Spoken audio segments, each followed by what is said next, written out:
اوکی. خب آقا رضا مسعودی فر عزیز، البته که خیلی‌ها شما رو قطعا میشناسن و با کارهای شما و آثار شما که توی فضای کسب و کار ایران اجرا کردین آشنا هستن و من خیلی خوشحالم بیشتر از همه چیز که در خدمت شما هستم. ولی برای ممکنه کسایی که شما رو نشناسن و با کارتون آشنا نباشن یه مختصر معرفی بکنی ممنون میشم. خیلی ممنون علی جان، خیلی خوشحالم که امروز این گفتگو رو با هم پیش میبریم و امیدوارم که گفتگوی جذابی باشه. من مسعودی فر هستم، رضا، متولد سال 1374.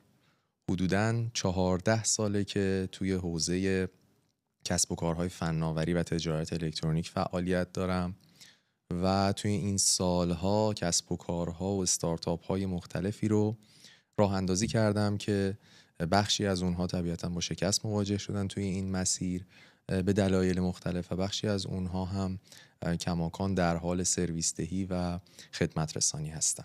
طبیعتاً حدوداً 5 سالی میشه که دبی زندگی میکنم و برای یه کارآفرین در این اشل خیلی سن تو کم نیست.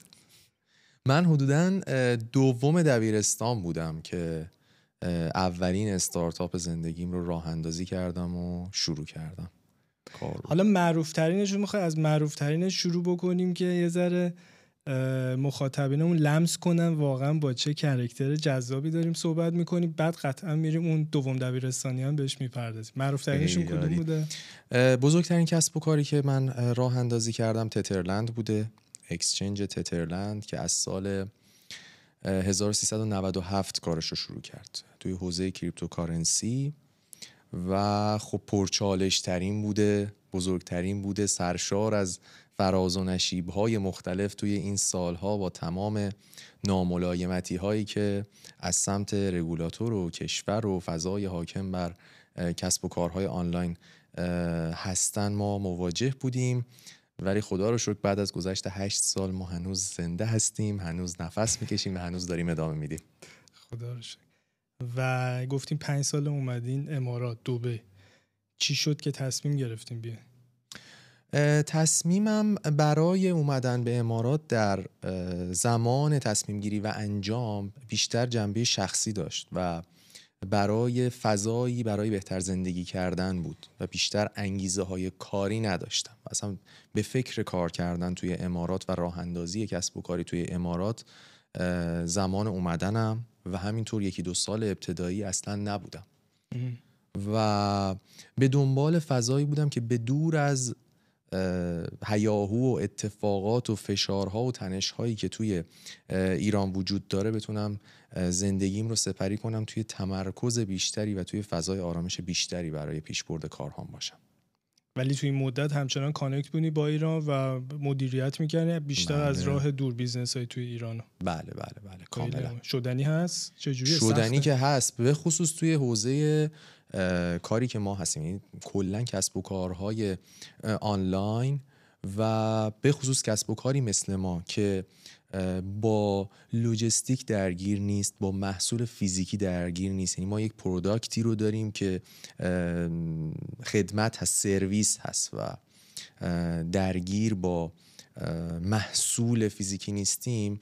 خیلی راحت تره تا زمانی که بخواد کار درگیر حالا یه شیپینگ باشه یا موضوعات دیگه. ولی خب چیزی که خیلی اهمیت داشت، تیم بسیار قوی و خوبی داشتیم و قطعاً بدون تیم قوی و خوبی که از مدیران به خصوص ما توی این سالها داشتیم هرگز این اتفاق شدنی نبود. تیمتون چند نفر است تو تترلند؟ در حال حاضر حدوداً 90 نفر. روز اول که طبیعتاً روز اول که 1 نفر. ولی سال اول چقدر بود؟ آره سال اول ما پایان اولین سال فعالیتمون 5 نفر بودیم. 5 نفر بودیم. بله. میدیدین امروز رو حقیقتا هر سالی که میگذره، سالگرد تولد تترلند که میرسه، من خودم پیش خودم فکر میکنم و همش به این میرسم که واقعا اولش همه چیز شوخی بود، خیلی شوخی و یهویی همه چیز جدی شد و به اینجا رسید. چی شد که مثلا خب من از دانشگاه کارو شروع کرده بودم، دانشگاه علم و صنعت بودم کارشناسیم رو، و توی همون فضای خوابگاه که بودیم، هیاهوی استارتاپ هم توی کشور اومده بود، دیوار رو میدیدیم، شیپور رو میدیدیم، اپلیکیشن هایی که توی بازار اومده بودن، توی کافه بازار اد شده بودن و اینها. این توی فضای اون سال استارتاپ های ایران رو شما تصور کنید، سال 1392. و توی اون هیاهو واقعا این که مثلا آفیس اول رو زدیم توی تهران، آفیس دوم رو زدیم، بعد زمانی که خودم دبی اومده بودم آفیس اینجا رو داشتیم. اصلا خیلی برام همیشه توی هر مایلستونی که داشتیم، توی هر تارگتی که داشتیم، هی بهش رسیدیم و رد کردیم، هی به این فکر کردم که واقعا چی شد الان یک دفعه اینجاییم. به موضوع ارز دیجیتال علاقه داشتین یا تو همون موجی که باید ایده های جهانی رو ایرانیزه بکنیم گشتی میبینین کجا خالیه، مثلا حالا بایننس رو من الان ایرانی بکن؟ چجوری پیش رفتین که بهش رسیدین؟ ببین اتفاقی که افتاد، اول قبل از اصلا تترلند بگم، توی حوزه‌های مختلف من فعالیت داشتم. کلا توی مثلا دیجیتال مارکتینگ فعالیت داشتم، توی توسعه نرم افزار و بازی‌های اپلیکیشن موبایل فعالیت داشتم و کارو انجام میدادم. به دنبال توسعه کسب و کار و راه اندازی کسب و کار و کارآفرینی بودم بیشترین هدفم این بود. ولی خب فضای رمز ارز رو به عنوان یک نیاز شناسایی کردم. کلاً کارآفرین باید فرصت رو شناسایی کنه و نیاز رو شناسایی کنه و بخواد این رو دنبال کنه. توی اون تایم بازار رمز ارز نیاز به سازماندهی کردن داشت. صرافی‌های رمز ارزی که اون زمان وجود داشتن کلاً به انگشت‌های یک دست هم نمی‌رسیدن. قبل از شما وجود داشتن؟ کلاً 3-4 صرافی بیشتر وجود نداشتن. خب طبیعتاً یو آی های خیلی ابتدایی داشتن، یو ایکس های خیلی ابتدایی داشتن. به این میزانی که امروز داریم درباره رمز ارزها صحبت می‌کنیم، اون زمان نه دانشی وجود داشت و نه زیرساختی وجود داشت. خب این فرصت و این نیاز هم از سمت خود کاربران بود که به لحاظ اینکه بخوان با بستری امن معاملات خودشون رو انجام بدن، یا اینکه بخوان با سرعت بالا این کار رو انجام بدن و اسپرد یا همون میزان کارمزدها یا اختلاف قیمت خرید و فروش بهتری بخوان این کار رو انجام بدن، نبود واقعا و بازار شفافیت لازم رو نداشت و خیلی فضا هم گنگتر بود از نظر رگولاتوری، هرچند که هنوز هم گنگه برای رگولاتور که چی کار میخواد بکنه با این رمز ارزها. هنوز هم گنگه واقعا. بله. آره. تو صحبتاتون یه نکته جذاب گفتین برای خود من که همیشه واقعا خیلی ثابت شده که این خیلی فاکتور مهمیه توی کار کردن. گفتین یو آی خیلی ابتدایی داشتن و میدونم کرکتری هستین که به یو آی و جزئیات و ظاهر و اینا خیلی اهمیت میدی. چقدر واقعا مهمه؟ فکر میکنین اصلا هر چقدر ایده طلایی، هر چقدر یه پلتفرم قرص و محکم، یو آی و اون ظاهر کار چقدر مهمه توی همه گیر شدن و موفق شدنش؟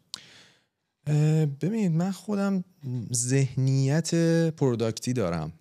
خیلی از فاوندرهای کسب و کارهای حوزه فینتک اکثراً عقبه فنی دارن و عقبه تکنیکال دارن، ولی من جزو افرادی هستم که بیشتر اون سمت پروداکت و محصولم قوی تره و ادعایی در زمینه تکنیکال و فنی ندارم.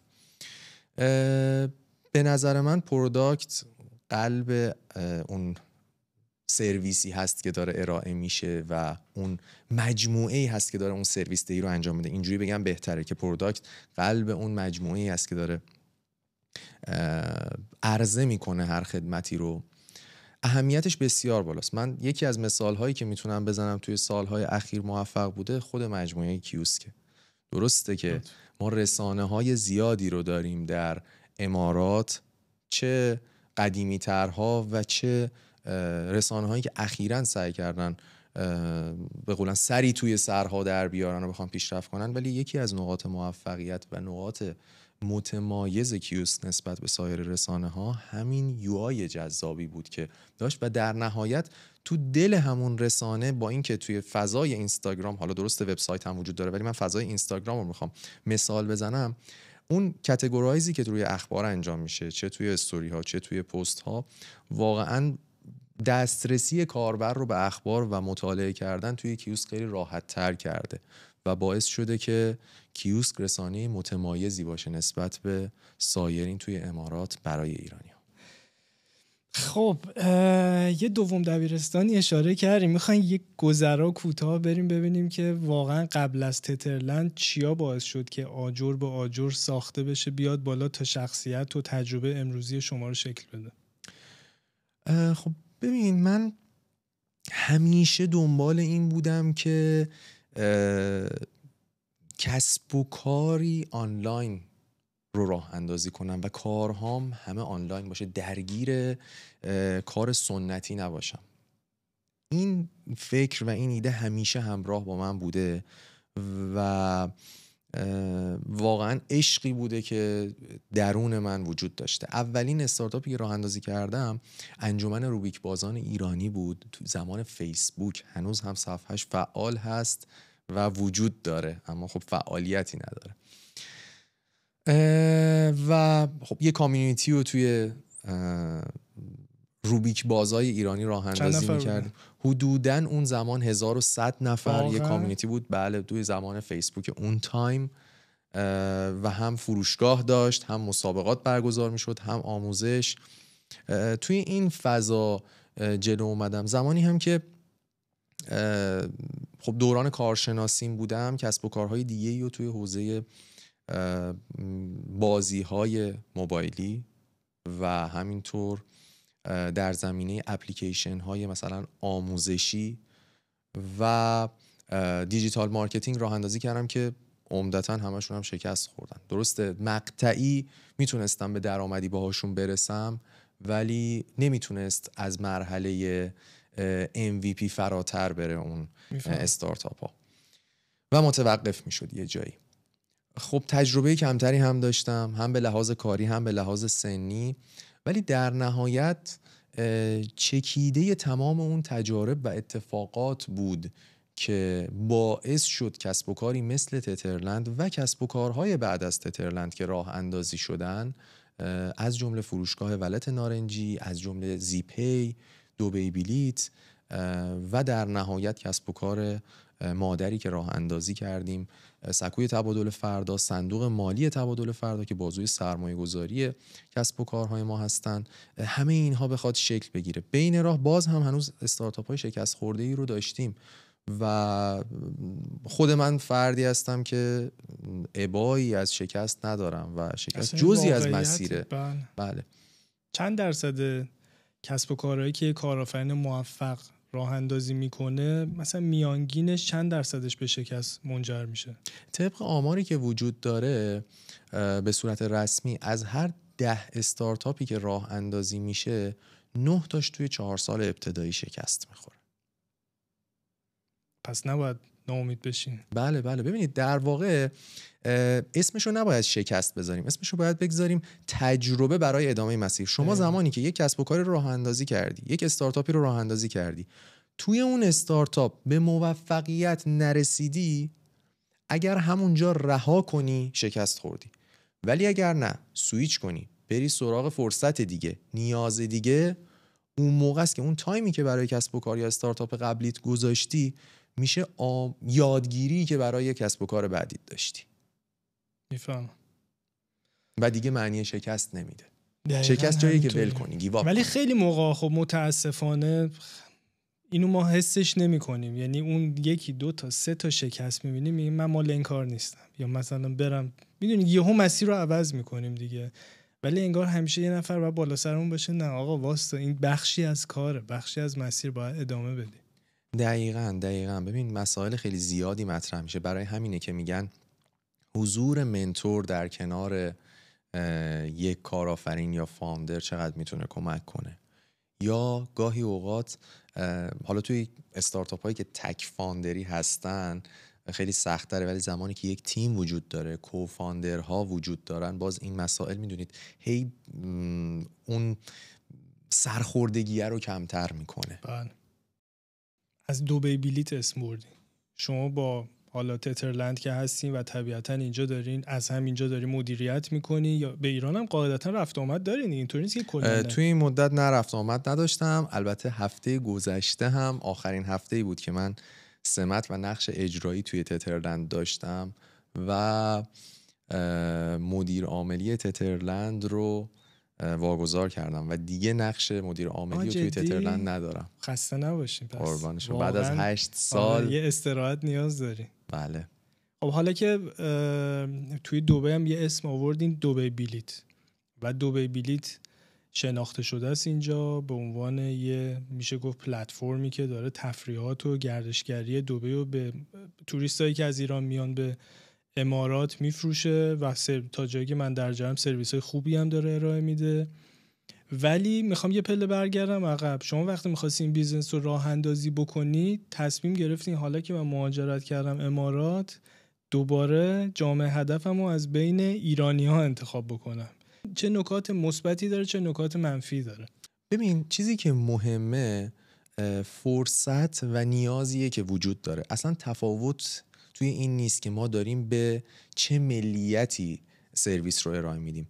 باید ببینیم اگر اون سرویسی که داره ارائه میشه ارزشش رو داره که بخواد روش کار بشه و اون پرسونایی که برای اون محصول وجود داره ظرفیتش رو داره، بسیار عالی، باید پیش بریم. ولی اینکه خودمون رو بخوایم محدود کنیم به یک ملیت خاص یا بخوایم بر اساس اون پیشینه ذهنیمون پیش بریم واقعا مسیر درستی نیست. این که ما دبی بلیت رو برای ایرانی ها انتخاب کردیم سرویسش رو به این خاطر بوده که ایرانی ها محدودیتی داشتن توی تهیه تفریحاتشون و این به عنوان یک فرصت شناسایی شده و نیازی بوده که وجود داشته برای ایرانی ها و این سرویس رو ارائه دادیم.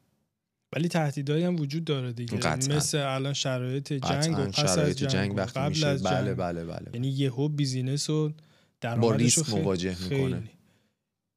بیشتر هم این موضوع در مورد ایرانی هاست دیگه، یعنی کشور دیگه انقدر یهو تلرانس‌های زیاد نداره تو اینکه مسافر بیاد نیاد، کم بشه زیاد بشه.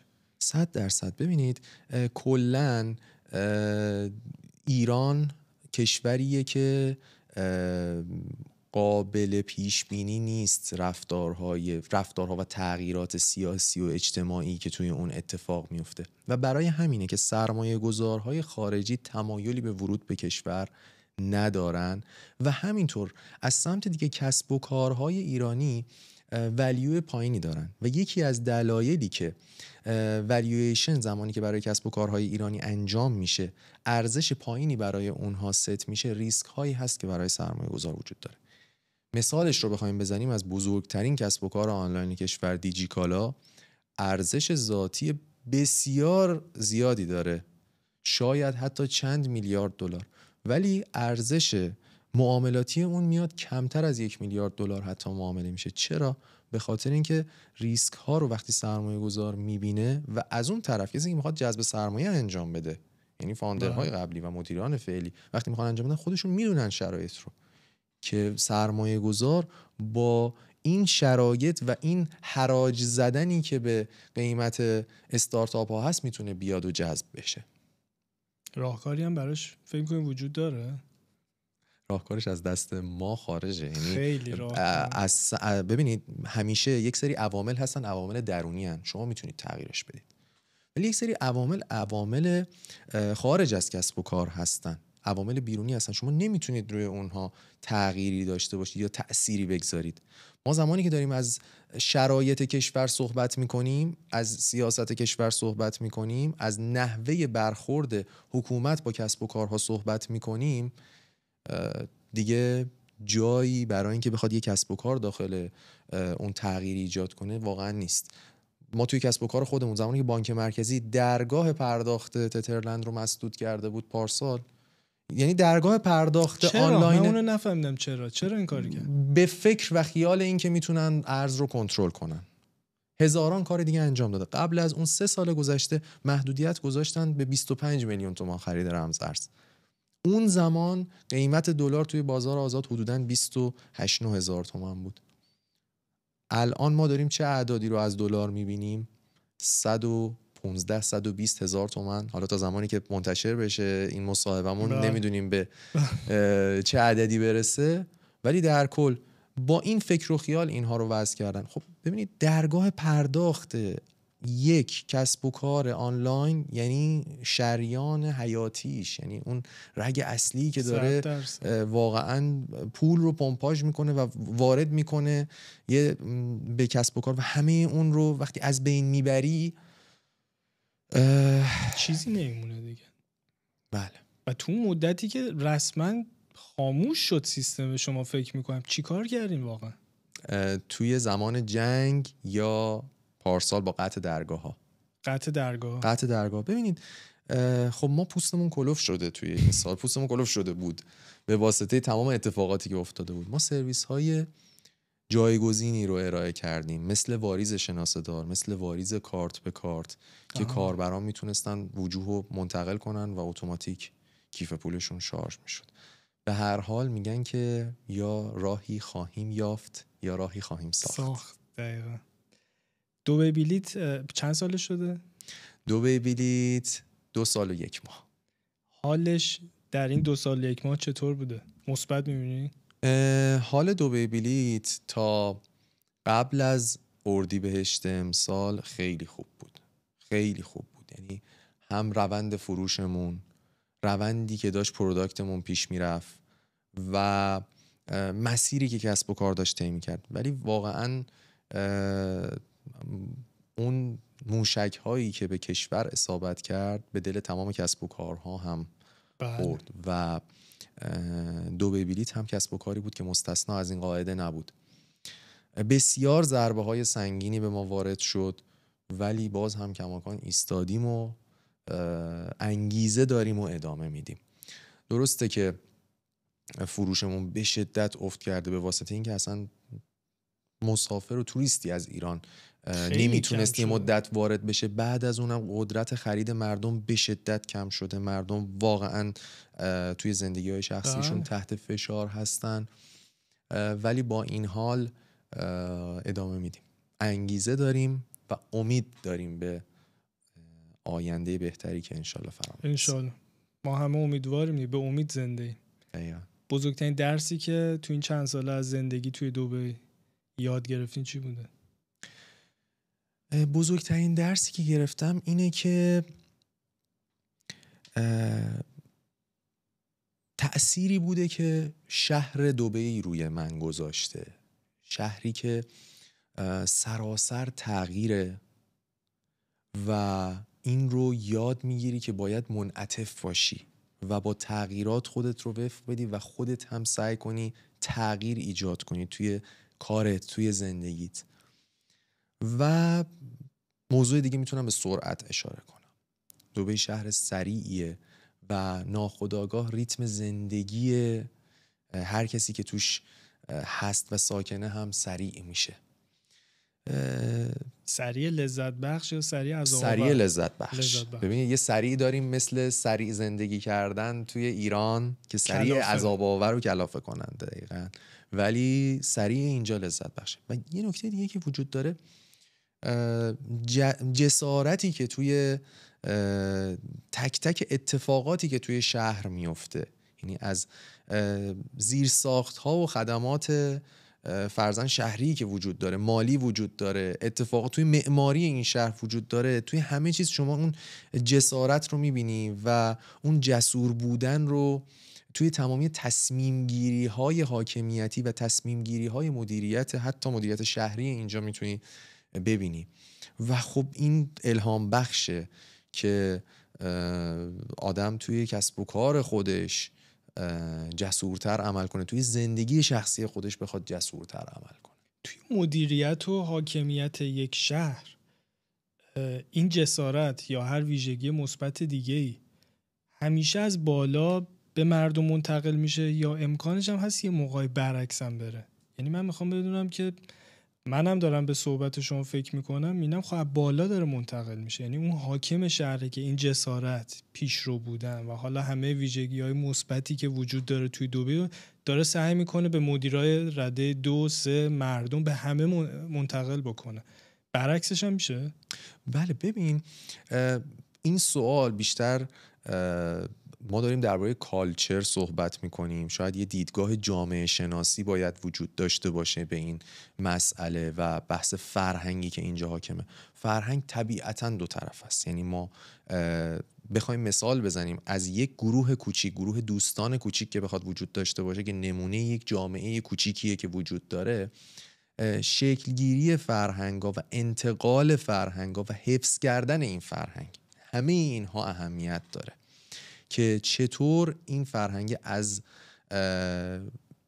حاکم شهر، از مدیران این شهر به مردم شهر منتقل شده و مردم چطوری دارن این میراث رو نگهداری میکنن، داخلش زندگی میکنن، با پوست و گوشتشون لمس میکنن این رو. و یک چیز دیگه هم ما باید در نظر بگیریم که دبی شهریه و امارات به صورت کلی کشوریه که کشور مهاجرپذیر، جمعیت بسیار زیادی اینجا مهاجر هستن و اکثریت رو مهاجرین تشکیل دادن. این که تمامی مهاجرین با این فرهنگ وفق پیدا کردن و دارن در راستای این فرهنگ پیش میرن که طبیعتاً اهداف حاکمین این کشور و حاکمین این شهر هست، بسیار کار ارزنده و بزرگیه. کار سخت‌تریه نسبت به اینکه کل اون کشور لوکال باشن یا کار آسان‌تریه؟ من فکر می‌کنم کار آسان‌تریه، ولی چون میدونی ادعای مالکیت ندارن و شما میتونی بهشون جهت بدی. شاید اینطور بشه گفت، ولی خب یه سری کشورهایی که اتفاقا مثلا ممکنه مهاجرپذیر نباشن یا حس ناسیونالیستی خیلی بالایی توی اونها وجود داشته باشه، اونها با یه مسیر دیگه‌ای پیش برن. مثالش رو بخوایم بزنیم، ترکیه کشوریه که خیلی ناسیونالیستن، زیاد هم با مهاجر خوب تا نمی‌کنن و خوب برخورد نمی‌کنن، ولی باز هم اونها مسیر خودشون رو رفتن و پیشرفتشون رو توی مسیری که دارن انجام میدن. به صورت کلی نمیشه یه نسخه رو برای همه پیچید، خیلی ابعاد مختلفی داره. به فراخور فضا، به فراخور اون جامعه‌ای که وجود داره باید ببینیم چطور پیش بریم. توی صحبتاتون گفتین کالچر. شما وقتی اینجا زندگی میکنید طبیعتا الان رانندگی که میکنین، وارد میدون که میخواین بشین، اول ثبت میکنین حق تقدم اونایی که تو میدون. حالا فرض کنید شما هفته دیگه میرین تهران، همین کار میکنی؟ یه مثال خوب میتونیم بزنیم براش. ما توی کشور خودمون ایران شهری رو داریم به نام کیش. همه قوانین رو رعایت میکنن اونجا، بوق نمیزنن، پشت خطکشی آبر پیاده میایستن و چراغ وقتی از قرمز از سبز میشه زرد، یه ایستی رو دارن دیگه، پاشون رو روی گاز نمیگذارن. خیلی از این افراد هم مسافر هستن که اونجا رفتن. جمعیت کیش هم همینطوره که در آن واحد بسیار زیاد مسافر وجود داره، حالا یا خودرو رنت میکنن. اونا افرادی هستن که از شهرهای ایران اومدن.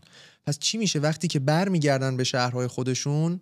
دوباره همه چیز به هم میخوره. یه مسئله اینجا وجود داره به نام روح جمعی. روح جمعی که توی اون فضا حاکم هست داره این کار رو انجام میده و این موضوع خیلی مهمه. دقیقاً مثل روح جمعی زمانی که شما وارد یک رستورانی میشید که همه یک برخورد رسمی تری دارن، ناخودآگاه شما هم برخوردتون رسمی میشه و برای درست کردن این باید روح جمعی رو درست کرد. داره. پس امکانش هستش که این روح جمعی رو شاید خورد فرهنگ سازی کرد، آموزش داد و بهبودش بخشید. قطعاً، ولی مسائلی که توی تغییرات جامعه و تغییرات فرهنگی هستن موضوعات بسیار زمانبری هستن. این اون جمله معروف هست که میگه فرهنگ یک جامعه و یک ملت رو سالها طول میکشه تا تغییر بدی و بسازی، ولی خیلی زود میتونی خرابش کنی. برای ایرانیایی که اینجا زندگی میکنن، یعنی من خودم اینجوری میبینم که دبی با ترکیه فرق داره، چه میدونم با کشورهای اروپایی فرق داره. حس میکنم یه فرصت ویژه‌ای هستش برای ایرانیایی که توی دبی زندگی میکنن، از نظر کاری دارم میگم، نسبت به همه کشورهای دیگه. یعنی مثلا یک هندی اگر توی دبی زندگی کنه اون فرصت ویژه رو نداره. اینو شما حسش میکنی؟ قبولش داری؟ بله. و اگر بخوام از دید خودم بگم، حالا توی فضای کسب و کاری بیام بیشتر صحبت کنم. برای مایی که توی ایران فعالیت کردیم با محدودیت‌های زیاد و دسترسی کم به ابزارها، اومدیم کارمون رو پیش بردیم. کار کردن در دبی برامون خیلی راحت تره. چرا؟ چون ما توی ایران آب دیده شدیم، هم از نظر چالش ها و اتفاقات و مشکلات و هم از نظر دسترسی هایی که محدود بوده. خب پس طبیعتاً یک برتری برای ما محسوب میشه، این مقدار پوستمون کلفتره توی کار. این نکته اولی که وجود داره. و نکته دوم، شناخت فرهنگی و نزدیکی فرهنگی که بین جامعه ایرانیان و اعراب وجود داره. ایرانیان و اعراب از قدیم درک متقابل و مشترکی نسبت به فرهنگ هم دارن. شما زمانی که میخوای وارد بازار جدیدی بشی باید درک عمیقی از رفتار مصرف کننده داشته باشی، چون در نهایت به یه اند یوزری داری سرویس دهی رو انجام میدی. و خب این نکته‌ای که شاید ملیت هایی که دورتر هستن از خاورمیانه و فضای حاکم بر فرهنگ اجتماعی اینجا طول بکشه تا باهاش آشنا بشن. و اینها همه مزایاییه که ما میتونیم داشته باشیم و یک مقدار کارمون رو راحت تر میکنه. یه نکته‌ای هم بود الان یادم اومدش، یه گفتگوی قبلی من با آقای میلاد منشیپور داشتم، گفتن که امارات بازار بین المللیه ولی مثلا ترکیه نیست، عربستان حتی نیست. ممکنه یکی از اون فرصت‌های ویژه همین باشه که یک بازار بین المللی در نزدیکترین حالت ممکن به کشور ما قرار داره و ما میتونیم از اون استفاده کنیم با این همه منابع و استعدادایی که توی کشورمون داریم. دقیقاً با زیرساخت هایی که وجود داره. ببینید زیرساخت و بستر رو فراهم کرده امارات برای اینکه بخواد توسعه بده کشور خودش رو در قدم اول، چون منافعش به خودش برمیگرده. و این تفاوت دیدگاهیه که متاسفانه توی کشور ما با کشور امارات وجود داره. کشور ما حاکمیت میاد کسب و کار رو در تقابل با خودش میبینه، فکر میکنه تمام کسب و کارهای خصوصی کشور در صف مقابلش ایستادن، همه دارن به جنگش میان. و درکی اصلا حاکمین ایران درکی نسبت به این موضوع ندارن که صاحبین کسب و کارها و به قولم میگن هر فردی که حتی یک پرسنلی که توی اون شرکت ها وجود داره، همه دوشا دوش هم برای ساختن اون جامعه هستن، برای پیشرفت اون جامعه هستن، همه سوار یک کشتی هستن دارن این مسیر رو پیش میرن. ولی خب متاسفانه نرود میخ آهنی در سنگ. در تمام ذات تک به تک سازمان ها و نهادهای هم قانونگذار و هم مجری ایران این موضوع نهادینه شده. توی امارات چنین چیزی برعکسش وجود داره. توی امارات فضا رو باز گذاشته کسب و کار بیاد کار خودش رو انجام بده، از همون ابتدا مانع براش ایجاد نمیکنه. توی ایران مانع وجود داره، شما ابتدا باید موانع رو کنار بگذاری، بعد تازه ببینی چی کار کنی اگر به سلامت عبور کردی و تونستی دووم بیاری. ولی اینجا فضا بازه، شما کارت رو انجام بده. کسب و کار جدیدی اگر میخوای داشته باشی، اصلا هر کار جدیدی رو پیش ببر، در مسیر با محدودیت‌هایی مواجه میشی که تازه در تعامل با حاکمیت، در تعامل با قانونگذار میای رگوله میشی، کارت رو انجام میدی. توی مدتی که دبی زندگی کردی یه خاطره یا یه چالشی که قرار نیست یادتون بره، همیشه تو ذهنتون میمونه، چیزی هست تو ذهنتون که الان برام تعریف کنی؟ خاطره اگر بخوام بگم، حالا یه مقدار هم فضای سوالات قبلی منفی شد و انتقادی شد، همش داشتیم به فضای حاکمیت ایران انتقاد میکردیم. یه خاطره خوش که یادم هست توی فضای کسب و کار بخوام بگم، پارسال انتهای تابستون بود، یه همکاری مشترکی رو توی دبی بلیت با پارتی کمپانی داشتیم برای برگزاری یک ایونت و نیاز به مجوز داشتیم. خب جالب اینجاست اصلا نمیدونستیم مجوز حتی چی باید بگیریم، چی کار باید بکنیم. اصلا اولین بارمون هم بود چنین کاری میخواستیم انجام بدیم. خب از عصر روز قبل شروع کردیم و سرچ کردیم و گوگل، چت جی پی تی و در نهایت به این رسیدیم که فردا ما باید بریم یک محلی، یک مکانی این کار رو انجام بدیم. چه کاری رو؟ و یه مجوز رو بگیریم، مجوز اون ایونت رو بگیریم که بتونیم برگزارش کنیم. من دیده بودم زمانی که روی گوگل مپ زده بودم باید بریم DED، کافه DED اسمش بود، دوبای اکونومیک دیپارتمنت، کافه دوبای اکونومیک دیپارتمنت در واقع. و زمانی که ما رسیدیم اونجا با همکارانمون صبحانه سفارش دادیم. به حد فاصله یک صبحانه خوردن، یک قهوه و یک صبحانه، تمام پروسه مجوز ما و کار ما انجام شد. یعنی نهایتاً 40 دقیقه طول کشید و ما داشتیم صبحانه‌مون رو صرف می‌کردیم و حین صبحانه خوردن یک سری حالا تبلت آوردن، اثر انگشت گرفتن یا امیریتس آیدیمون رو گرفتن و یعنی چک اون کردن. کافه اصلا یه جای دولتی حساب میشه؟ بله، یک جای دولتیه که شما میتونید ثبت مجوزهاتون و درخواست لایسنس ها و پرمیت ها رو اونجا انجام بدید. و کانسپت جالبی بود، یه کانسپت قهوه جذابی خوردی بود. مجوز گرفتی. دقیقاً. چند دقیقه؟ فکر کنم نهایتاً 40-45 دقیقه بیشتر طول نکشید. این یه ذره بیشتر شبیه داستان رو آره خیلی درگیر سانتیمانتالیسم و فضای اینجوریه، ولی واقعا خب شما توی دبی میتونید به صورت واقعی چنین چیزهایی رو تجربه کنید و همیناست که دبی رو خاص میکنه. بزرگترین چیزی که راجع به دبی دوست دارین و بهش یه جورایی وابسته هستین چیه؟ ببین اون انرژی و هیجانی که توی دبی وجود داره برای من به شخص خیلی جذابه و برای من به شخصه که علاقه‌مند به حوزه تکنولوژی و نوآوری هستم، میبینم که دبی مثل یک آزمایشگاه تجارت الکترونیکه. کسب و کارها و استارتاپ هایی که میان اینجا ایده های خودشون رو راه اندازی میکنن، انگار که توی آزمایشگاه دارن همه چیز رو تست میگیرن و بعد اگر اوکی بود اونها رو عرضه میکنن به سایر کشورها و از همین نقطه اینترنشنال کارشون رو پیش میبرن. مثل یه لانچ پد عمل میکنه دبی برای کسب و کار به نظر من. و اگر کسی بتونه این فرصت رو شناسایی کنه و ازش استفاده کنه،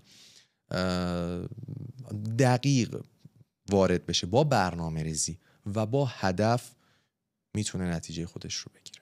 از دبی میشه کسب و کار جهانی رو انداخت؟ بله 100%. همه زیر ساختاش مهیا. بله قطعاً. البته ما یک سری محدودیت ها برای ایرانی ها توی برخی حوزه های کاری داریم. طبیعت. مثلا ایرانی ها نمیتونن تو حوزه فینتک یا حوزه فایننس زیاد اقداماتی رو انجام بدن به خاطر تحریم ها. بله به خاطر تحریم ها و موانعی که وجود داره. در کل نمیخوام بگم فضا برای ایرانی ها کاملا بازه، اما شرایط مهیاست. اگه برگردیم به عقب، چه کاری رو انجام نمیدین که تو دبی انجام دادین ولی اگر این تجربه امروز رو داشته باشی دیگه انجام نمیدی؟ به صورت کلی بخوام بگم، ریسک غیر منطقی و ریسک زیادی کردین. یعنی اینجا بله. میشه بگی؟ نه ریسک زیاد نمی کنم و خب این ریسک البته توی اتفاقات ارتباطی با امارات نداشتن، ولی بیشتر دارم توی فضای کسب و کاری میگم این موارد و این موضوعات رو. حالا این اتفاق ممکن بود هر جای دیگه هم باشم این کار رو انجام بدم، ارتباطی زیاد با دبی پیدا نمیکنه. آخه یکی از دوستان من یادم یه بار بهم گفتش که هزینه ریسک تو دبی بالا. اینو قبول داری؟ ببین چیزی که میخوام بگم اینه که توی سوالای قبلی خیلی مزایای زیادی از دبی گفتیم و بخوام تشبیه کنم، دبی درسته که جایی که هستی سقفی نداره و تا هر جا بخوای میتونی بالا بری، هیچ سقفی تو رو محدود نمیکنه، ولی باید بدونی یه زمین سفت و محکم اون پایین هست، خب که اگر هر مقدار بالا بری و زمین بخوری محکم و محکمتر از هر جای دیگه تو رو زمین میزنه. یعنی همون قدری که اون جنبه هاش قشنگه، جنبه دیگه شو هم باید ببینیم. خیلی ایرانی های اینجا اومدن شکست خوردن، خیلی ایرانی های اومدن با هر سرمایه‌ای که اومدن حالا صفر شدن یا منفی شدن برگشتن ایران. همه این موضوعات وجود داره. درصدی از حالا چه ایرانی‌ها چه هر ملیت دیگه میان کسب و کار راه اندازی میکنن و موفق میشن. یه وقت این گفتگو ما، این صحبت ما این جنبه رو نگیره که یک هیجانی تزریق کنی یا انتقال بده به مخاطب و واقعا مخاطب بخواد هیجانی تصمیم بگیره روی این صحبت ها. نه، واقعا هر دو جنبه رو باید دید. دلیل اصلی این شکست‌ها رو چی میتونی ببینی؟ برنامه ریزی نداشتن و هدف نداشتن 2 تا عامل مهم هست که میتونم بهشون اشاره کنم. و نکته دیگه که وجود داره، ما توی ایران فوکوسمون بیشتر حالا از ساید کسب و کاری خودمون میگم و حالا سایر کسب و کارهایی که شناخت دارم میبینم، فرهنگی که اونجا برای کارآفرینی و دیولپ کار وجود داره در ادامه بیشتر روی کمیت فوکوس داره. شما باید بیشتر کار کنی و سعی کنی با اون بیشتر کار کردن یک سری موانع و یک سری مشکلاتی که جلوی راحت پیش میاد و بخوای جبران کنی و کنار بگذاری. ولی تفاوتی که اینجا وجود داره، توی امارات باید فوکوست روی کیفیت کار باشه به جای کمیت و بتونی کیفیت خوب ارائه کنی. این نکته است که من میتونم بهش اشاره کنم. شناخت بازار چی؟ ممکنه عدم شناخت بازار، یعنی من مثلا توی ایران موفقم، پس اگه همون ایده رو بردارم بیارم دبی هم اجرا کنم اینجا هم موفقم، در صورتی که زمین تا آسمون اون بازار، نه فقط دبی، هر کشوری اون بازارش باید بشناسی که چی هست، چه جزئیاتی داره، بعد واردش بشه. من فکر کنم یکی از دلایل شکستایی که میبینیم و میشنویم ممکنه عدم شناخت کامل بازار هم باشه. دقیقاً. ببینید، رفتار مصرف کننده توی هر شهر به شهر دیگه حتی متفاوت توی یک کشور. ما داریم میبینیم که توی استارتاپ های بزرگ کشور، کسب و کارهای حوزه تجارت الکترونیکی خود کشور خودمون ایران، یه سری کسب و کارها توی بعضی شهرها اصلا سرویس دهی ندارن. سخت نیست براشون که بخوان اون کار رو انجام بدن. طبیعتا میتونن اون کار رو انجام بدن. این که انجام نمیدن، رفتن تحقیقات بازار انجام دادن توی اون شهرها و دیدن توی اون شهر نمیشه اون کار رو انجام داد. ببینید، ما راجع به یک کشور صحبت میکنیم، از یک استان تا استانی دیگه، از یک شهر تا شهر دیگه. اما وقتی داریم از یک کشور به کشور دیگه صحبت میکنیم، اون هم با 2 ملیت متفاوت. گاهی وقتا کشورهایی هستن ملیت‌ها مثلا نزدیک به هم هستن، فرض کنیم قطر و امارات، عمان و امارات، باز هم تفاوت‌هایی وجود داره اما نزدیکتر و مشابهتر هستن، چون که هر دو عرب هستن نسبت به هم در مقایسه با هم. به صورت کلی رسما چند ملیتی میشه دیگه. خیلی متفاوت. به صورت کلی باید درک عمیقی از بازار و مخاطب ایجاد بشه. این نیست که لزوما ما یک ایده ای که در یک جغرافیایی به درآمدزایی رسیده و موفق بوده رو بخوایم منتقل کنیم به جغرافیای دیگری و بخواد موفق باشه. نه. در مورد رفتار مصرف کننده که صحبت کردی، البته ببخشید من یه چیز دیگه اضافه کنم. برعکس اینم وجود داره. ممکنه توی یک جغرافیا یک ایده شکست خورده باشه و ما منتقلش کنیم و نیازی رو شناسایی کنیم بیایم اتفاقا اینجا موفق بشیم. قبول دارم. چنین چیزی هم وجود داره. عکس موضوعی که بزرگترین اختلاف یا بزرگترین ویژگی که در رفتار مصرف کننده ایرانی، حالا مصرف کننده چه میتونه محصول فیزیکی باشه چه میتونه محصول آنلاین باشه، چه چیزی اونجا دیدی اونجا وجود داشته اینجا وجود نداره یا برعکسش؟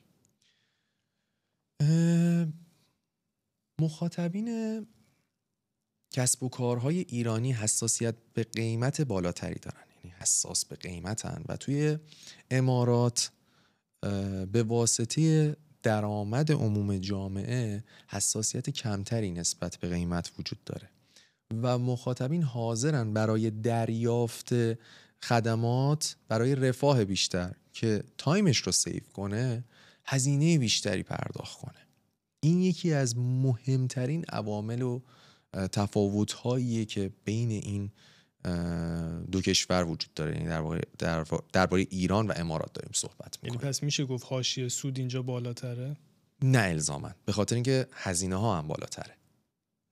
در کل ما داریم درباره چیدمان و چیدن بیزنس مدلی صحبت میکنیم و داریم درباره تحلیل رفتار مصرف کننده صحبت میکنیم. میخوایم ببینیم که کجا مصرف کننده حاضر دست توی جیبش کنه پول بده. بزرگترین شایعه‌ای که راجع به دبی شنیدی چی بوده؟ ببین شایعه‌ای که درباره دبی زیاد هست، ولی اگه بخوام یک ذهنیتی که درباره یک باوری که درباره دبی وجود داره و به نظر من باور درستی نیست، اینه که دبی برای خوشگذرونیه و برای تفریح کردنه.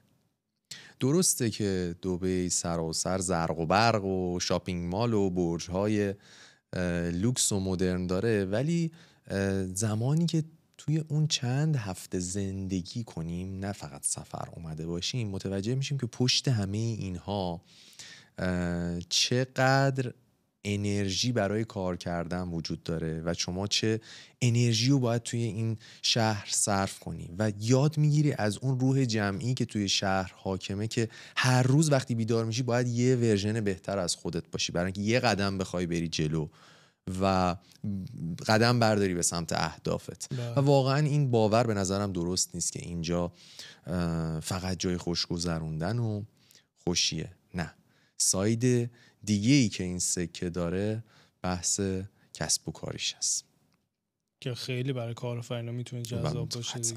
قطعاً.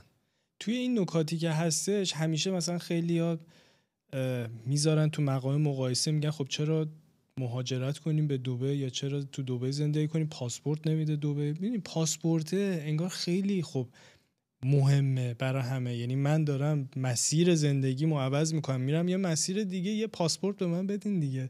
ولی پاسپورت امارات نمیده. تحلیل شما این موضوع چیه؟ ببین به صورت کلی سیاست امارات یکم متفاوت از کشورهایی مثل کانادا، استرالیا یا آمریکا هست در برخورد با پدیده مهاجرین. دبی به صورت کلی امارات نگاه خیلی اقتصادی به این موضوع داره و به صورت کلی دنبال جذب سرمایه و همینطور استعداد هست برای کشور خودش. خب این موضوع یک نقطه منفی محسوب میشه، قطعا نمیتونیم بگیم که نقطه منفی نیست، ولی توی سالهای اخیر امارات سعی کرده با وضع قوانین اقامت بلند مدت مثل گلدن ویزایی که ارائه کرده یه مقدار این شرایط رو تعدیل کنه برای سرمایه گذارهای کلان، حالا چه تو حوزه ملکی، چه تو حوزه کسب و کاری و چه برای جذب استعدادها، بتونه اقامت بلند مدت رو به اونها ارائه کنه و آرامش خاطر و اطمینان بیشتری رو براشون ایجاد کنه. هرچند که درست این موضوع تونسته تا حدی فضا رو تعدیل کنه، ولی به صورت کلی امارات در تمام این سالها نشون داده که در همکاری و تعامل مشترک برنامه‌ای برای لغو اقامت یا عدم تمدید اقامت نداره. یعنی میگی مثلا و با یک همکاری و تعامل برد این اقامت رو ادامه میده و پیش میبره. 10 ساله های گلدن ویزا یعنی میگی تمدید میشه. بله. یکی از دوستان میگفت البته کسی هنوز 10 سالش نشده. بله. ولی به صورت کلی چیزی که حتی نوشته شده مثلا در شرایط سرمایه گذاری یا شرایطی که وجود داره، مثلا extendable 10 years ویزا هست، یعنی قابل همش هم سرمایه گذاری نیست، مثلا به اینفلوئنسرها هم دادن. بله. اینفلوئنسرها یعنی بعد 10 سال پیجش رو باید چک کنن ببینن. به نظر من اگر هنوز کارایی برای این کشور داشته باشه دلیلی نداره که امارات نخواد همکاریش رو با اون فرد، با اون شهروند، ببینید دید شهروندی که وجود داره بخواد ادامه نده. موضوعی که خیلی مهمه از دید یک سرمایه گذار وقتی میخواد وارد کشور شه، حالا من خیلی از ساید کارآفرین صحبت کردم، اون کسی که میخواد کسب و کار رو راه اندازی کنه صحبت کردم، بیایم یک بار از دید اینوستور صحبت کنیم. برای اینوستور چیزی که مهمه توی اون فضا وقتی کسب و کار داره کارشو انجام میده، اون فضای کسب و کار، فضای حاکمیتی و فضای کشور و جامعه‌ای که توی اون داره سرویس دهی انجام میده قابل پیش بینی باشه. این موضوعیه که برای امارات وجود داره. به طور مثال توی منطقه DIFC دبی تضمین مالیات 0 تا 50 سال داده شده و توی قوانین تعیین شده. چه قانونی توی ایران وجود داره که ما بگیم میتونیم تکیه کنیم به اون حتی برای 6 ماه آینده؟ نه قوانین مالیاتی، نه مجوزها و نه تمدید مجوزها و نه هزاران موضوعات و مشکلات دیگه‌ای که در راه کسب و کارها قرار میگیره از سمت رگولاتور از کشور عزیزمون ایران. بله متاسفانه. یه سری شهر شاخص تو دنیا داریم دیگه، معروفن، تو هر رده‌بندی هم 1 تا 10 شبیه به همه دیگه اصولا. توی این شهرهای شاخص دنیا دبی رو چه جوری می‌بینی؟ به طور کل منظورم فیلینگی نسبت به کدوما ارجح‌تر می‌بینینش، بالاتر می‌بینینش؟ زندگی، کار، همه چی با هم.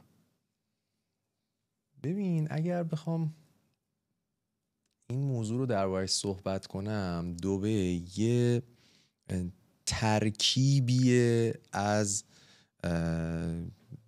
چند جنبه مختلف از شهرهای مختلف دنیا و از هر ویژگی یک چیزی رو داره درون خودش. مثلا اون حس و حال و هیجانی که توی نیویورک وجود داره فرضاً توی دبی میتونیم جلوه ها و چشمه های از اون رو ببینیم. یا اون ساختار چند ملیتی و اقتصاد هوشمندی که توی سنگاپور وجود داره خب ما داریم توی دبی میبینیمش. یا بیایم درباره لس آنجلس صحبت کنیم، فرضاً اون توجه به مدرنیته و لایف استایلی که وجود داره توی دبی هستش و ایناست که دبی رو یک مقدار خاص و متمایز میکنه. و نکته مهمی که وجود داره امنیت دبی هست. امنیت و آرامش فکری که برای شهروند ایجاد میکنه. من یه خاطری هم بگم از دوران کارشناسی. یکی از اساتیدمون داشت میگفت که شما به عنوان، چون من کارشناسیمو علم و صنعت بودم، طراحی صنعتی خوندم، میگفت شما در نهایت طراح هستید و شما به عنوان یک طراح تا وقتی که زمانی که میخوای از چهارراه ولیعصر رد بشی، به جای این که به این فکر کنی که الان من میتونم چه تغییری ایجاد کنم، چه سولوشنی طراحی کنم که ترافیک حمل و نقلی حالا پیاده یا با خودرو این منطقه کمتر بشه، باید به فکر این باشه که دستم روی جیبم باشه، گوشیم رو و کیف پولم رو ازم ندزدن. تا زمانی که دغدغت توی این سطح پایین وجود داره هیچ وقت نمیتونی به چنین چیزهایی فکر کنی. یکی از دلایل اصلی مهاجرت من این موضوع بوده. خیلی مهم. تا زمانی که من امنیت و آرامش فکری و توی زندگی عادی خودم نداشته باشم هرگز نمیتونم به ایده هام فکر کنم، نمیتونم روی پیشرفت خودم، پیشرفت کارم فکر کنم و روشون زمان بگذارم. الان چند ساله دارین دبی زندگی میکنی؟ روتین روزانه زندگیتون نسبت به وقتی که تهران زندگی میکردین چه تغییری کرده؟ زندگی توی تهران یک روال منطقی رو نمیتونست برای من داشته باشه توی برنامه ریزی که انجام میدادم و همیشه باید واکنشی اقدام میکردم. یعنی باید منتظر میبودم یه اتفاقی مواجه بشم باهاش و بر اساس اون اتفاق، حادثه یا رویدادی که وجود داره یک واکنشی رو در نظر بگیرم و حالا توی اون لحظه یا تو اون زمان بخوام انجام بدم. اما موضوعی که توی یعنی حالت دفاعی داشتیم. بله. ببین کلا باید منتظر یک کنشی می بودیم تا واکنشی رو نسبت به اون داشته باشیم و بر اساس اون اتفاق بخوایم تصمیم گیری کنیم. ولی زندگی توی دبی یه مقدار آگاهانه تره و کنترل و مدیریت بیشتری روی اون دارم، روی برنامه ریزی که انجام میدم، به خصوص برای فردی مثل من که وسواس شدید هستم روی زمانم و روی کارهایی که انجام میدم. خب مزیت بزرگی محسوب میشه و خب زندگی توی تهران بسیار منو از این بابت کلافه میکرد. از نظر لایف استایلی چی؟ ورزش، خورد و خوراک؟ از نظر لایف استایلی چون بخش عمده‌ای از زندگی من رو همیشه کار اشغال کرده، من جز افرادی هستم که حالا ترسی از گفتنش هم ندارم، نمیخوام خیلی توی فضای سانتیمانتالیسم بریم و نه تعادل بین کار و زندگی و نه، حقیقتا من تعادل صحیحی بین کار و زندگیم در طول مدتی که کار کردم نداشتم و بخش عمده‌ای از زندگیمو کار تهران نداشتی، اینجا هم نداری. بله. و نخواهم داشت. دقیقاً. پیش میاد دیگه برای کارآفرینا منطقیه، مگر اتفاق خاصی بیفته، مگر معجزه بشه. ان شاءالله که بشه. آره، هر زمان من رژیم و ورزش رو شروع کردم زیاد دوام نداشته. اگر که یکی از دوستانتون میخواد مهاجرت کنه به دبی، قاعدتا الان اینستاگرام پر نکته و آموزش راجع به دبی دیگه. یه نکته ولی اگه بخوای بهش بگین که هیچ کجایی تا حالا نشنیده و کسی بهش نگفته، اون چیه؟ ببین اینجا واقعا میخوام یه چیزی بگم کلیشه‌ای نباشه یا خیلی صحبت نشده باشه دربارش توی این موضوع، خیلی خودمونی بخوام بگم، بهش میگم که قبل از اینکه چمدونت رو بخوای ببندی و تصمیمت رو بگیری که بیای، ببین اگر داری از چیزی فرار میکنی و میای، اینجا مناسب نیست. ولی اگر برنامه داری، آشنایی داری، هدف داری، اینجا مقصد مناسبیه. و دقیقا همین چیز هم وجود داره. دبی به صورت کلی مثل یه آینه میمونه، یعنی بازتاب هر اتفاقیه که ما داریم و داریم توی اون انجام میدیم. هیچ کس هیچ جایی برای شما فرش قرمز پهن نکرده. باید بجنگی، باید تلاش کنی، چه بسا تلاش بیشتر از اون چیزی که توی ایران داشتیم. اینجا رقابت خیلی بیشتر، رقابت اینجا در سطح بین المللیه. اینجا زمانی که شما میخوای یک کسب و کار رو راه اندازی کنی، ممکنه نمونه های بین المللی اون وجود داشته باشه، صرفا محدود به نمونه های لوکال نباشه. اینا همه تفاوت هایی هست که باید بهش آگاه باشه. دقیقاً. اگر میتونستی یه نکته راجع به دبی عوض کنی چی بود؟ از گرما و شرجیش یکم کم کنیم اول. به کجا اضافه کنیم؟ یه نکته رو اگر یک چیز رو اگه بخوام از دبی حذف کنم اینه که یه مقداری شاید دسترسی پذیری شهر رو برای قشر متوسط بیشتر میکردم اگه قدرتش رو داشتم یه چیزی رو بخوام تغییر بدم. دسترسی پذیری خیلی کلمه پیچیده. آره خیلی کلمه پیچیده‌ای شد. میدونی خیلی بعضی امکاناتی که توی شهر وجود داره، بعضی فضاهایی که توی شهر وجود داره، خب به واسطه فرهنگ این شهر و نیاز هم بوده که گاهی خیلی زیاد درگیر تجملات شده یا هزینه بالایی شده که از دسترس قشر متوسط اونها خارج شده و نمیتونن استفاده از اون رو تجربه کنن. و مثلا یه مقداری ببینید من دارم درباره گاهی وقتا شاید درباره هزینه‌های روتین هم دارم صحبت میکنم. یه سری هزینه‌هایی که ممکنه وجود داشته باشه، یه سری سرویس‌هایی که ناخودآگاه میکس شدن رفتن قاطی هزینه‌های لوکس تر شدن. به نظر من نکته مثبتی که توی راجع به این موضوع وجود داره اینه که بله حرف شما کاملا درسته، یه سری امکانات، یه سری محصولات، یه سری اتفاقات قابل دسترس برای همه نیست توی دبی، ولی چیز جذابش اینه که مثلا مثال میزنم، شما میخواید برید گوشت بخری، 10 مدل گوشت هست، از گوشت چه میدونم مثلا ایران و پاکستان هست، گوشت استرالیا، ژاپن، میدونی، یعنی شما بر اساس سلیقه و بودجه‌ای که داری میتونی بگی من کدومشو میخوام استفاده بکنم و این در همه چیز همین مدلیه به نظر من. یعنی انواع و اقسام آپشن ها هست، شما بر اساس سلیقه و بودجهتون انتخاب میکنین. به طور کلی دیگه ممکنه یه سری مثلا خدمات و سرویس ها و محصول خیلی پریمیوم باشه که نه اصلا مدل اقتصادیش وجود نداره، فقط برای قشر مرفه، ولی به طور کلی این نکته بودش که به چشم من اومده و به نظر مثبته.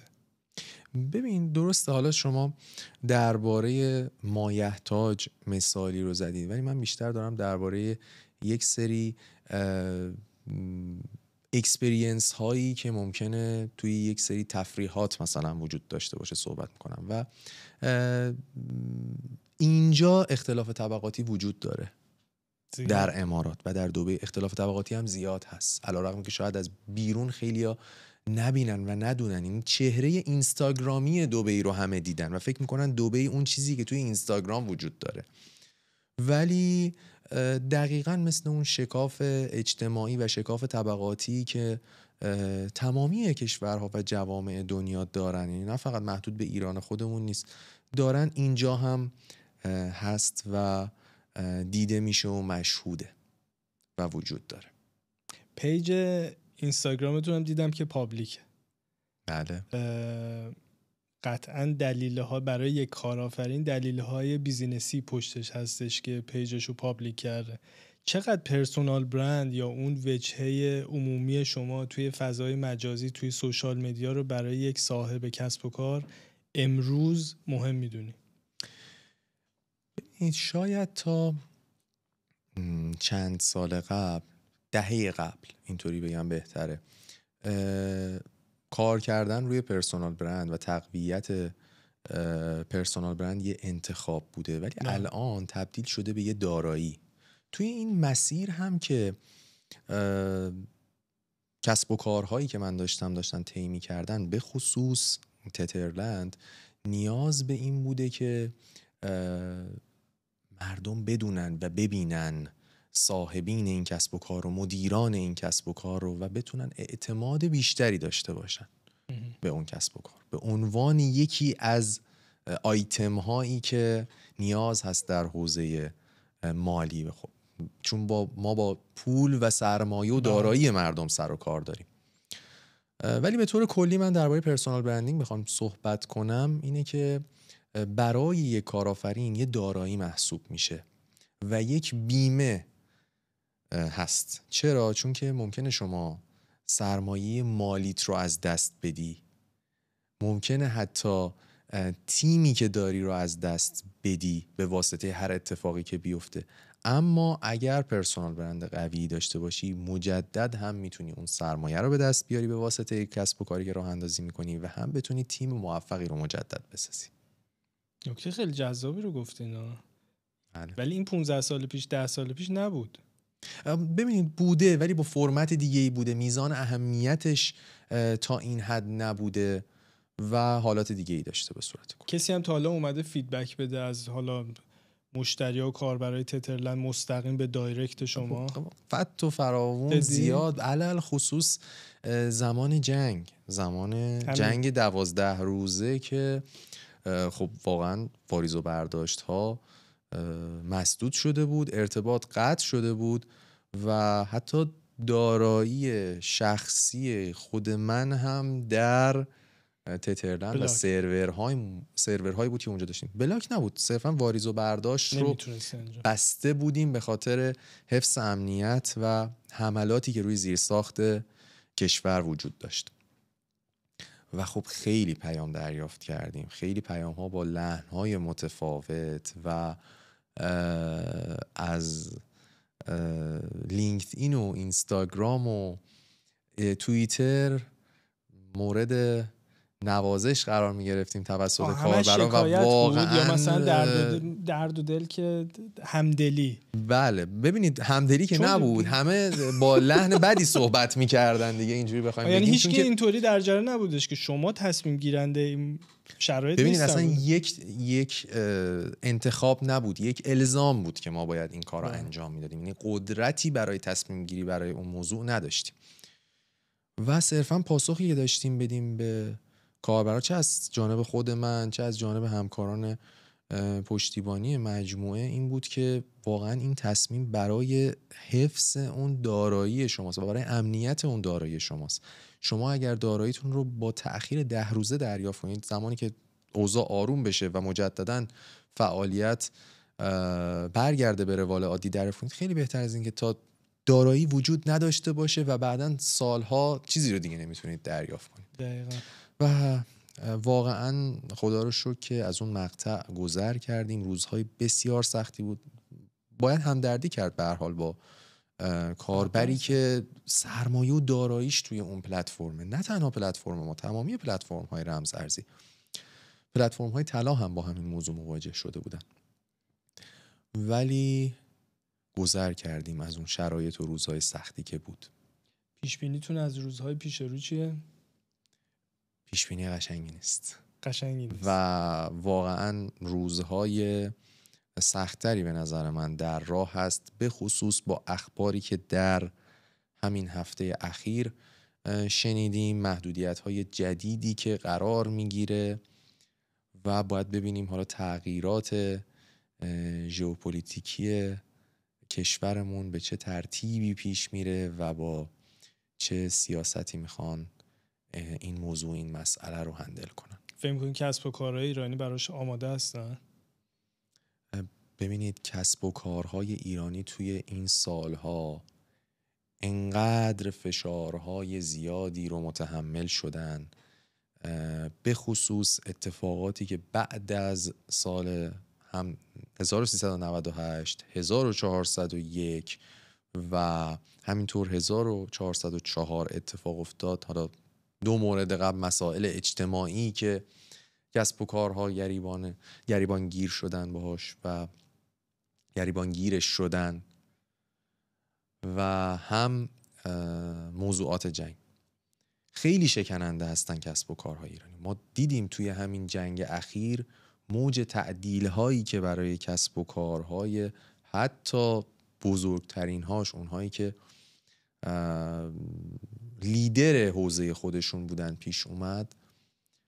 و خب امیدوارم که این تاباوری رو بتونن توی شرایط پیش رو هم کسب و کارها داشته باشن و به سلامت گذر کنن ازش.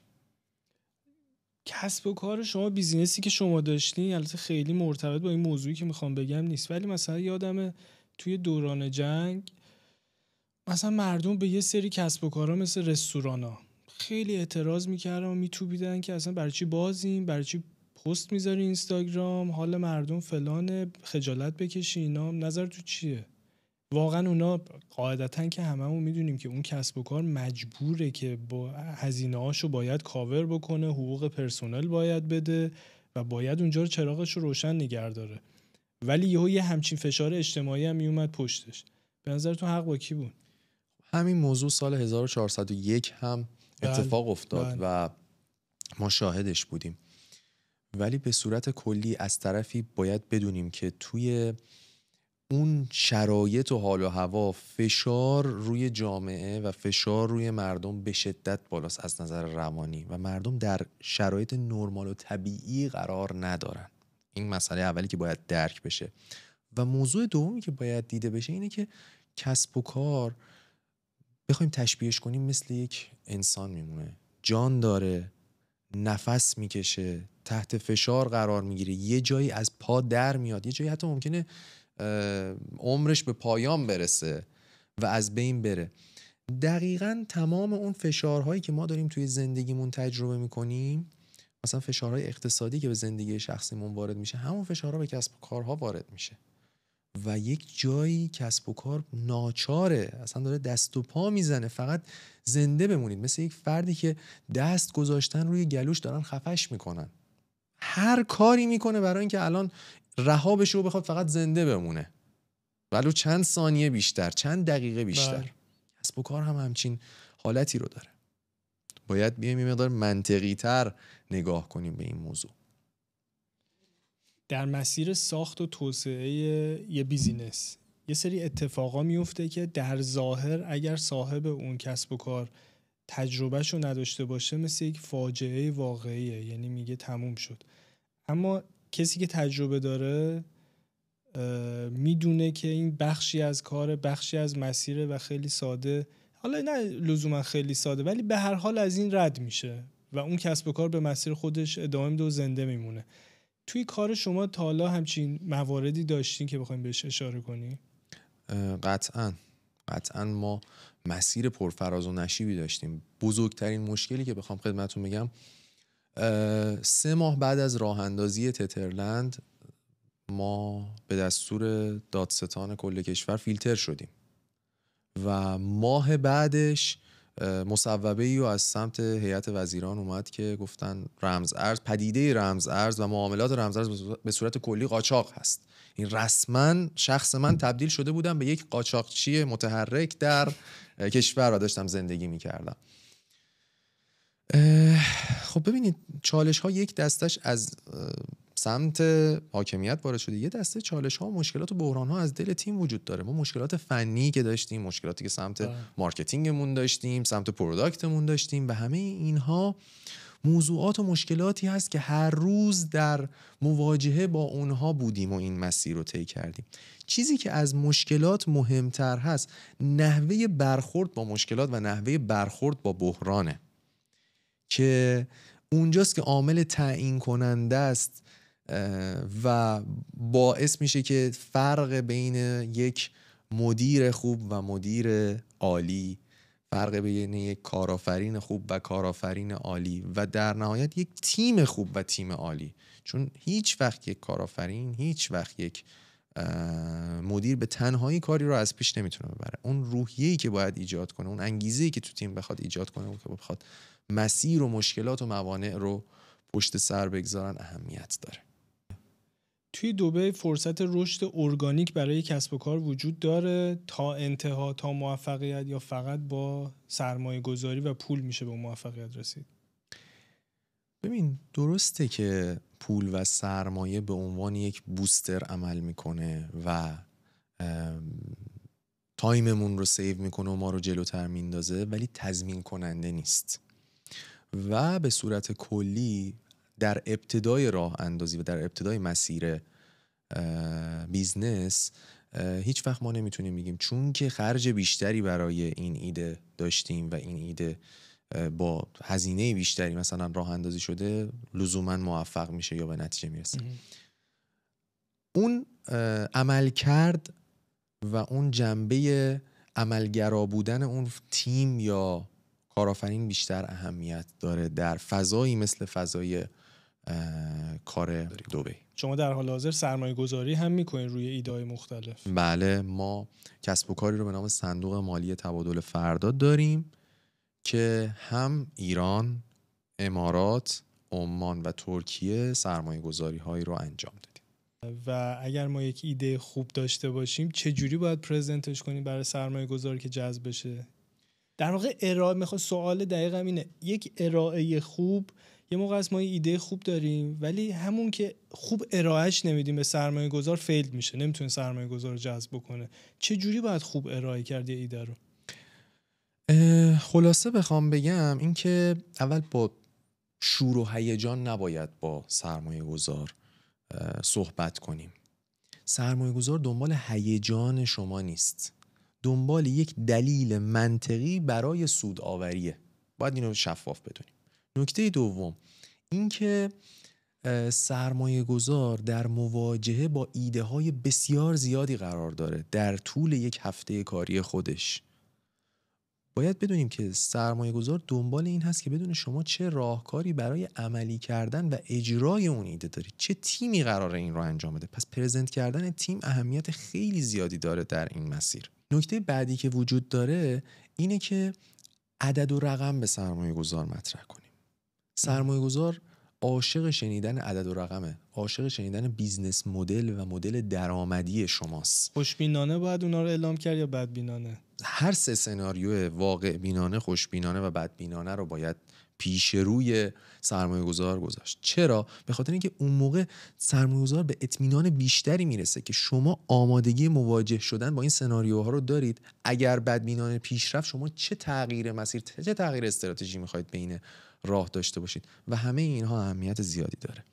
من خودم واقعا لذت بردم از گفتگویی که با شما داشتم. یه سریاشو میدونستم، خیلیاشو نمیدونستم و برام خیلی جذاب بودش که موضوعشو مطرح کردیم، باز کردیم و از شما ممنونم که تشریف آوردین. امیدوارم هر روز از موفقیت‌های روزافزون شما بیشتر بشنویم و لذت ببریم. خیلی سپاسگزارم از دعوت شما. گفتگوی جذابی بود، به من که خیلی خوش گذشت.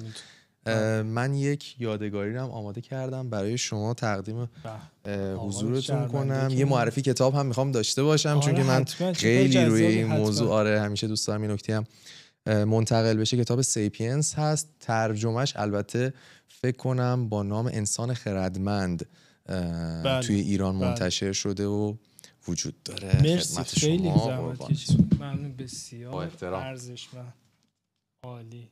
مرسی از شما. بازم از شما ممنون. امیدوارم که هر جلسه موفق باشین و پیروز. خیلی ممنون. مرسی. متشکرم.